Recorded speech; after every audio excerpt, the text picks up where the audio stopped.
What is up, everybody? My name is Merlinsyoshi, and today I'm going to be talking about layering. Now, layering is a great way to build a diverse sound field and just fill up space in your music. Now, without further ado, let's get right into layering. So the song I'm going to be referencing for today's video is called Merlinsyoshi Cart. It is off of my new EP, Stuck on Loop, which will be out February 1st, 2021, of course. Now let's play that bad boy.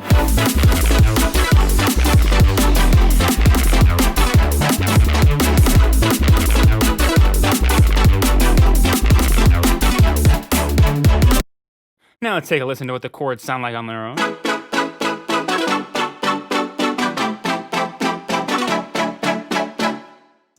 So jumping right into this, the first thing I want to talk about is note range. Now, when you're layering sounds, it's important that each sound has its own note range that it stays a part of. It'll be really helpful for layering if you have one sound in the mids, the lows, and the highs, or the low, mids, and highs. As you can hear in Merlinsyoshi Cart, I've got one sound that's in the lows.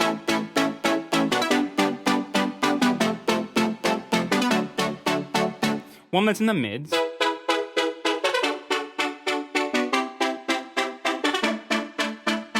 and one in the highs.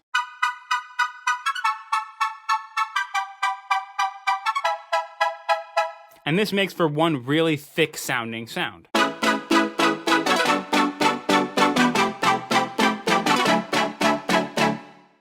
And you probably notice how each sound sounds different from layer to layer. That leads me to my next point, timbre. Now, it's important when you're layering sounds to make sure that each sound has its own timbre. You don't want three sounds that have all similar timbre, because it'll just sound like one boring sound, pretty much. So in the low layer, you can hear that I've got a pretty tight, not too detoned sound. And then in the mids, I've got a pretty detuned sounding saw. And then in the highs, I've got a bit of sparkle going on. Little bit of detune in there. So the next thing I want to talk about is contrast between each layer. So each layer does not need to be playing exactly the same thing, though in this example it is pretty close to playing the exact same thing. However, if you can hear in the original, each layer is kind of being flammed a bit. So we've got the low layer starting directly on time, the mid layer starting a smidge after the low layer starts, and the high layer starting a smidge after the mid layer begins. Now, without it, it sounds very, very, very punchy. It sounds like, not punchy, it sounds just snappy, I suppose is the word I'm looking for.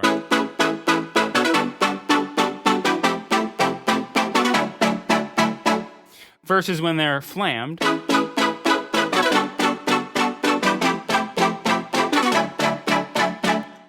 I just prefer the more flammy nature of that. It kind of gives it a bit of a flutter to it as the sound progresses.